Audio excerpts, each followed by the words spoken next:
Shalom, shalom, bonjour, alléluia. Soyez bénis au nom puissant de Jésus. Content de vous trouver en ce vendredi. Avant de commencer, je veux vraiment partager cette chanson avec vous. Alléluia, cette chanson qui me fait du bien. Alléluia. Un Dieu capable, un Dieu capable. Que ne peux-tu pas faire? Que ne vas-tu pas faire? Rien n'est impossible, rien n'est impossible. Que ne peux-tu pas faire? Que ne vas-tu pas faire? Rien n'est impossible avec mon Dieu. Tu ne mens jamais, tu n'échoues pas. Qu'est-ce qui t'est si difficile? Ça n'existe pas. Ça ne peut jamais exister. Il ne ment jamais. Il n'échoue pas. Qu'est-ce qui est si difficile à Dieu pour ta vie? Alléluia. J'ai une parole pour toi, frère, aujourd'hui. J'ai une parole pour toi, ma sœur. Je dois juste m'aligner parce que tu ne ressembles pas à un homme qui change d'avis. Ce qui te connaissent te font confiance. Jour des combats, personne ne peut l'emporter. Aucun homme. Mon confident c'est toi, rien n'est impossible pour toi, ça ne peut jamais exister. Oh, Alléluia, ça ne peut pas exister, bien-aimé. Il est l'imbattable, le tout-puissant. Alléluia. Et c'est celui-là qui veut encore te donner une parole pour te fortifier encore aujourd'hui.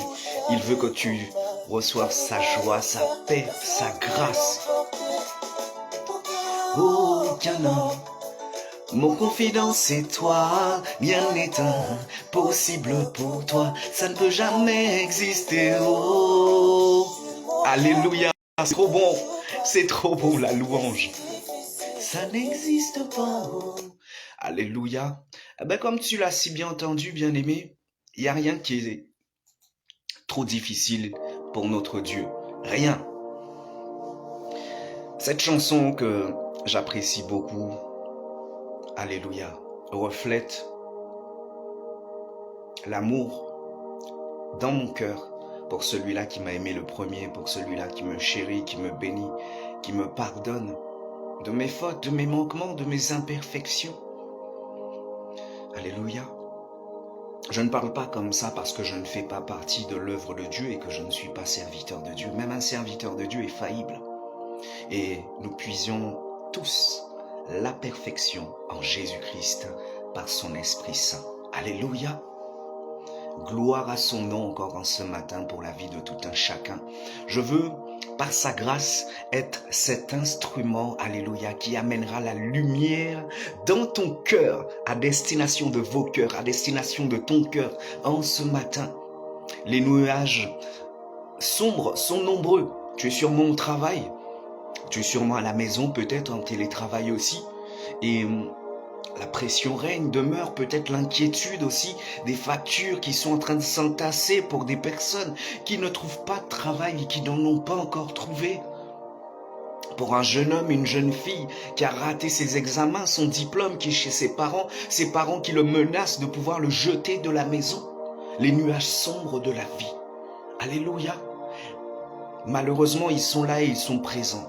Plus les difficultés vont s'intensifier et s'intensifient dans la vie d'un homme, l'homme a tendance à pouvoir se recroqueviller, à pouvoir se renfermer, à pouvoir se recentrer. Mais se recentrer sur quoi? Sur lui-même pour sa réussite personnelle. Et c'est là où nous nous rendons compte que nos combats et les combats de la vie nous rendent égoïstes, nous rendent le contraire de ce que Dieu veut, des personnes bienveillantes, unies, qui partagent des valeurs d'unité, de bienveillance, d'amour. Alléluia. Dieu va changer et il est en train de changer tout ça parce que, alléluia, tout ce qui est révélé est condamné.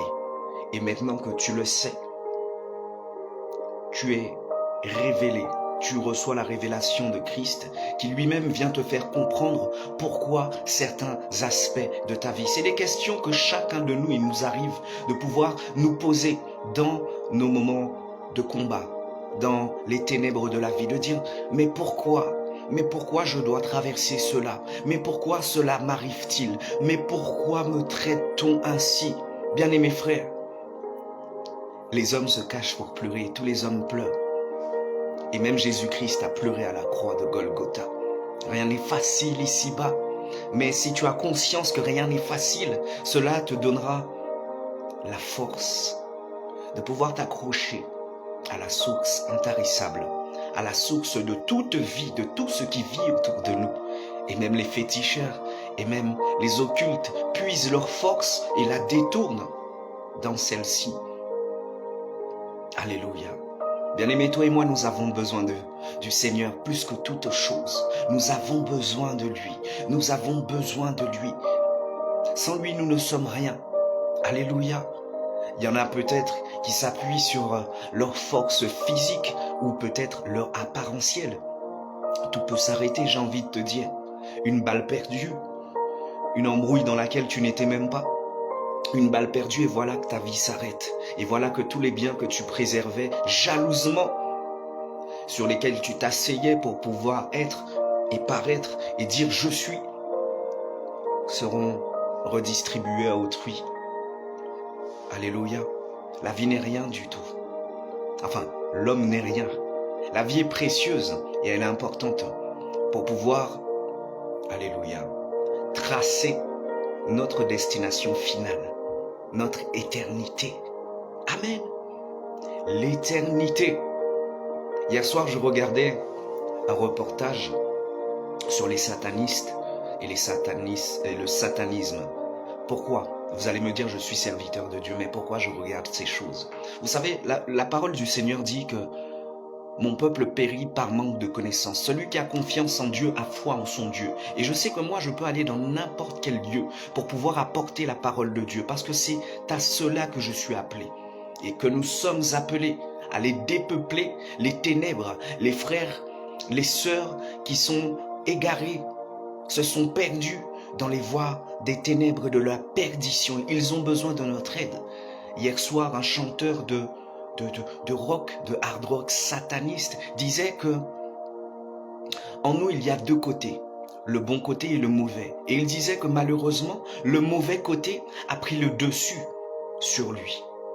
Alléluia. Tout comme le Seigneur, lui, nous propose la vie ou la mort, sachant que la vie, c'est le bien, la bonté de Dieu, faire sa volonté, sa gloire, ce à quoi il nous a créés, appelés à être sur terre. Et la mort, qui sont les voies des ténèbres, de la destruction, de la rébellion, pour quelqu'un tout simplement qui a donné sa vie, afin qu'un plus grand nombre puisse bénéficier de la vie du salut, alléluia, et de la vie éternelle. Les gens rejettent l'amour, voyez-vous, c'est une perdition, c'est un égarement. Alléluia. Mais reçois l'amour de Dieu encore en ce matin et en ces instants, qui que tu sois, où que tu sois. Le Seigneur veut que tu reviennes à lui, que tu rejettes tout ce qui t'a perdu, tout ce qui t'a égaré. À toi qui es peut-être, alléluia, homosexuel, le lesbianisme, ou comment ils appellent ça? Comment vous appelez ça? Alléluia, alléluia, comme à Sodome et Gomorrhe, les fétichistes, ceux qui font des choses à plusieurs, voilà. Ce sont des insanités.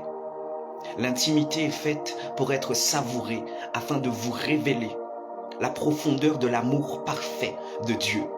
Tout comme l'homme est sur terre et lui-même est en phase de pouvoir développer cette relation parfaite bilatérale avec son Dieu. Voilà l'amour parfait de Dieu qui vient se matérialiser au travers d'une relation. Ça peut être ta relation de fils avec ta mère, avec ton père. Ça peut être une relation de frère avec tes nièces, tes neveux, alléluia, tes voisins, tes collègues. L'amour de Dieu, il est important il est trop important de pouvoir ne pas oublier que la vie, c'est l'amour de Dieu, la compassion, la bienveillance, l'entraide, le soutien et toutes ces choses. Que Dieu vraiment nous garde dans sa paix, dans son amour, dans sa grâce infinie.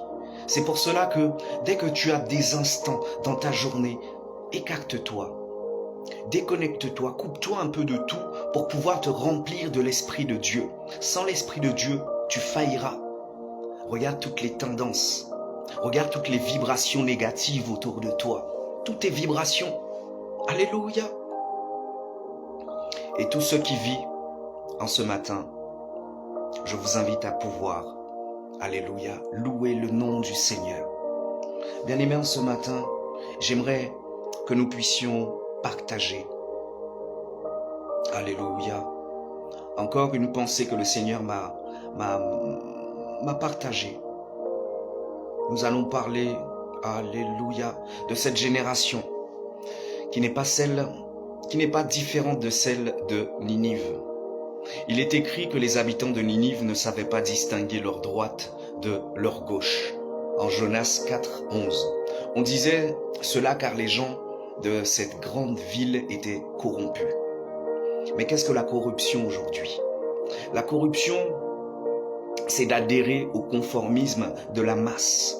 Alléluia, Jésus-Christ lui-même est venu sur terre et tous ne l'ont pas reçu. Bien-aimé, ne suis pas la masse, ne fais pas partie du conformisme. Nous ne sommes pas appelés au conformisme, mais nous sommes appelés à pouvoir marquer la distinction en tant qu'enfants de Dieu, en tant que ses serviteurs. Alléluia, en tant que ses instruments, en tant que personnes nées de nouveau. On disait que les habitants de Ninive ne savaient pas distinguer leur droite de leur gauche. On disait cela parce que les gens de cette grande ville étaient corrompus. La violence, la perversité, la débauche, le dérèglement des mœurs étaient tels que la méchanceté de cette population, qui ajoutait à cela une impiété totale, était montée jusqu'à Dieu. Alléluia. Notre génération a adopté une manière de vivre bien particulière qui ressemble étrangement à celle de Ninive. Nous devons écouter et nous devons aussi voir le comportement de beaucoup de personnes. Elles parlent, elles agissent, elles réagissent comme les gens de leur entourage. Nous tous, nous avons besoin d'être inspirés. Nous tous, nous avons besoin d'un modèle. Mais le modèle parfait est Jésus-Christ. C'est pour cela que nous sommes appelés chrétiens. La définition de chrétien, c'est comme Christ. Pourquoi vouloir puiser ce que tu vois chez autrui, chez ton frère, chez ta sœur? C'est la grâce de Dieu déversée en lui. Il n'est pas la propre source de ce qu'il est et de ce qu'il donne. Même les occultes détournent cette puissance merveilleuse qui est celle de Dieu et authentique pour pouvoir la pervertir. La source intarissable, la pierre angulaire, le bouclier, le rocher. Alléluia. Tous cherchent un modèle. La fille imite sa mère. Le fils imite le père. On suit les exemples des copains. On adopte leurs vices. Alléluia.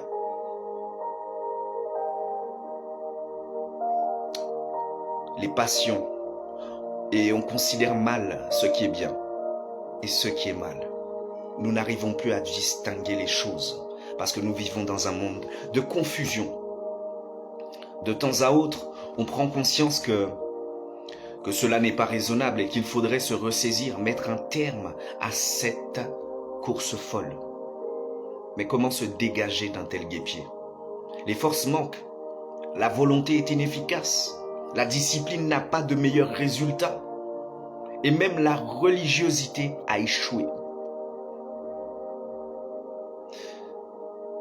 Un homme en proie à ce dilemme a réalisé son impuissance et il a dit « Grâce soit rendue à Dieu par Jésus-Christ notre Seigneur. Ainsi donc, moi-même je suis par l'entendement esclave de la loi de Dieu et je suis par la chair esclave de la loi du péché. » Romains 7 au verset 25. Et il s'écria en ces termes Misérable que je suis, qui me délivrera du corps de mort? En Romains 7, 24. Un seul a la faculté d'entendre cet appel de détresse et y apporter une solution. Il n'y a pas de salut en aucun autre. Il est le seul par lequel on est sauvé. Alléluia, c'est pourquoi il est écrit « Grâce soit rendue à Dieu par Jésus-Christ, notre Seigneur ». Romains 7, 25. Alléluia. Je parle ce matin à quelqu'un qui est captif de la religiosité, peut-être musulmane, peut-être bouddhiste, peut-être occulte tout simplement. La puissance vient de Dieu, la force.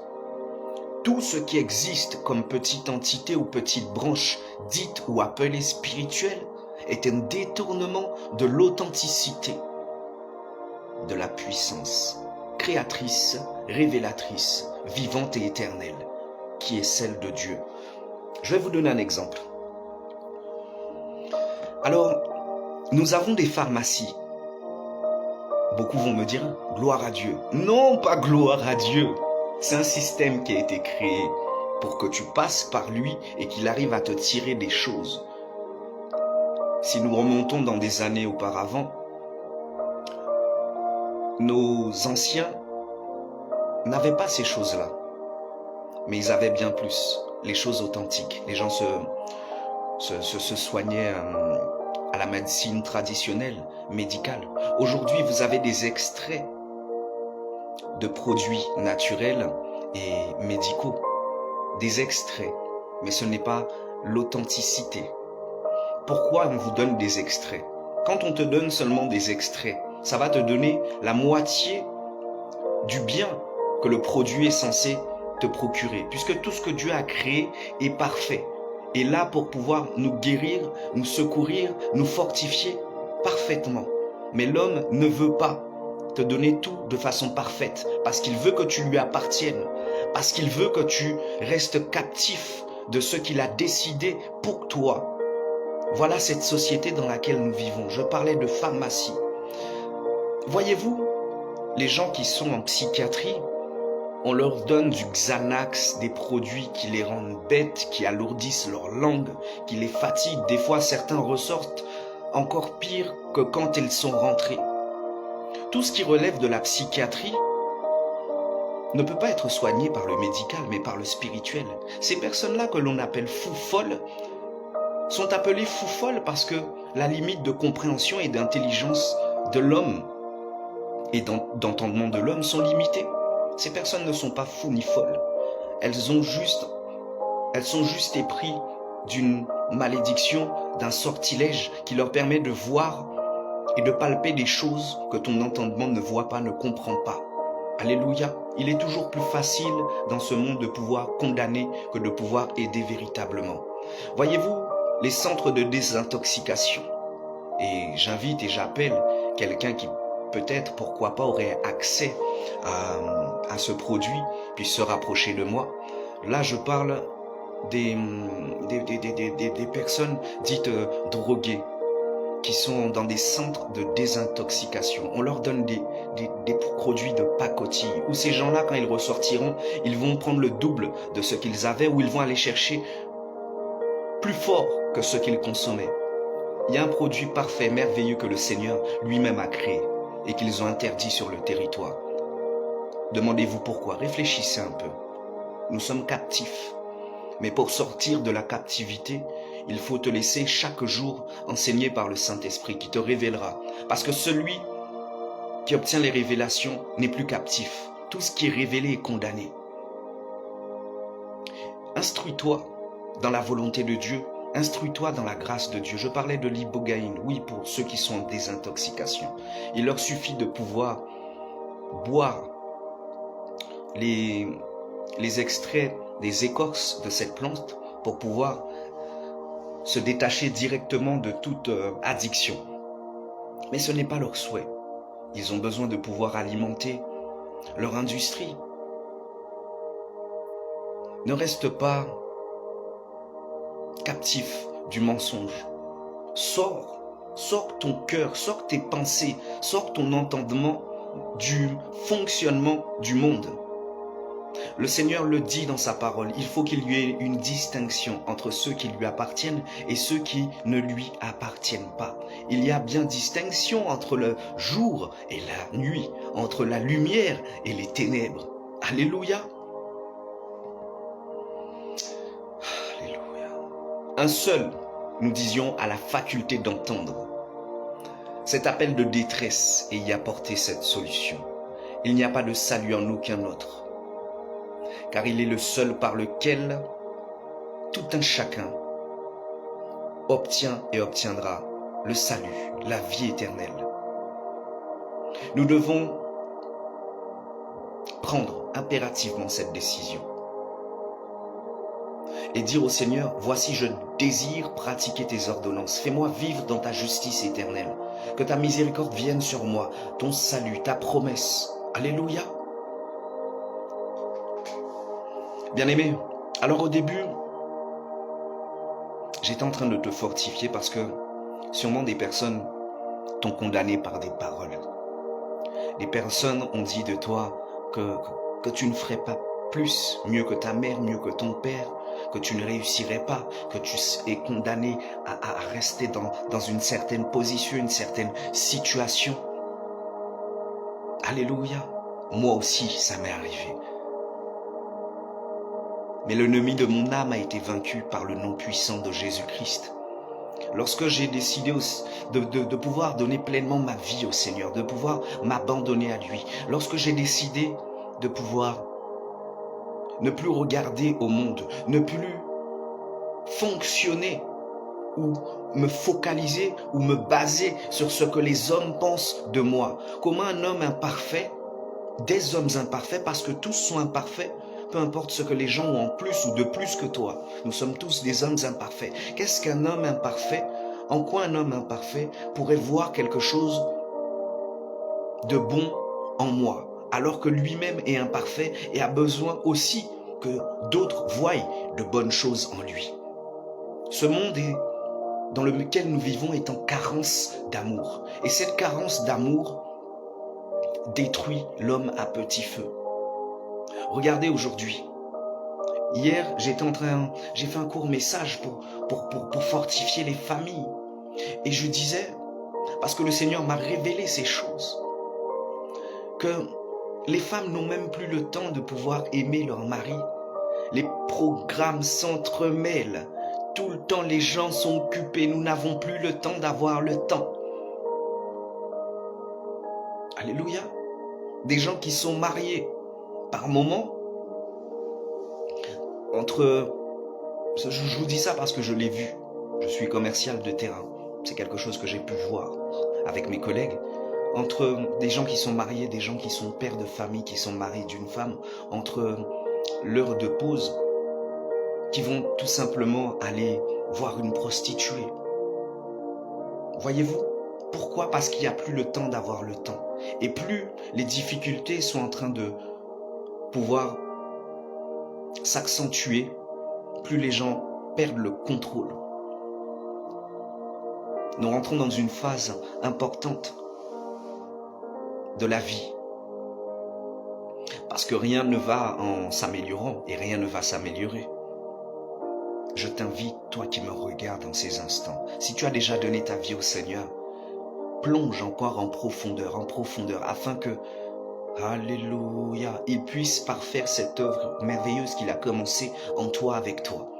Et toi qui doutes encore, qui crois, mais de temps en temps, tu es, alléluia, on dirait que tu es en mi-temps, tu es chrétien à mi-temps. C'est pas possible, tu peux pas demeurer comme ça. Ta vie sera toujours en dents de scie. Et Dieu veut vraiment faire éclater sa gloire, faire exploser sa gloire au travers de toi. Mais pour cela, il faut que tu sois disposé. Le mari que tu cherches, la femme que tu cherches n'est pas plus importante que ça. Parce que demain, si tout s'arrête, à quoi t'aura servi de pouvoir gagner le monde et les choses du monde et d'avoir perdu ton salut pour l'éternité? Alléluia. Nous tous, nous avons besoin d'amour. Mais si tu veux Alléluia. Un amour qui ne te détruira pas, un amour qui ne va pas te perdre, un amour qui ne va pas t'égarer. Parce que oui, il y a des gens qui rentrent en relation et c'est des choses qui les détruisent par la suite. Il faut suivre le plan de Dieu. Il faut se mettre sous la main de Dieu. Alléluia. Il le veut. Et notre Seigneur, c'est un gentleman. Il ne force pas la main aux gens. Alléluia. Sois béni, sois fortifié encore en ce matin, bien-aimé. Ne sois pas comme les gens de Ninive qui fonctionnent sans entendement. Puisque oui, aujourd'hui les gens fonctionnent un petit peu comme des robots. Tout est déjà calculé, tout est déjà tracé. On n'a plus le temps pour les choses idéales. Repère est nécessaire. La prière, la communion fraternelle. Donner juste du temps à quelqu'un sans rien recevoir en retour. L'amour véritable. La bienveillance. Ne perds pas tes valeurs. Ne perds pas tes valeurs qui te sont données par le Seigneur. Ne perds pas les valeurs du ciel. Ne laisse pas la corruption t'aspirer dans ces courants. Mais au contraire, sois celui-là qui, alléluia, marquera la distinction afin que le plus grand nombre reçoive et voie cette lumière de l'Esprit de Christ qui vit en toi. Alléluia. Shalom, shalom à tous ceux qui se sont connectés, qui ont participé à ces instants. Je n'avais pas forcément de thématique en ce matin. Je voulais juste partager avec vous. Que Dieu vous bénisse, que Dieu vous garde. Shalom.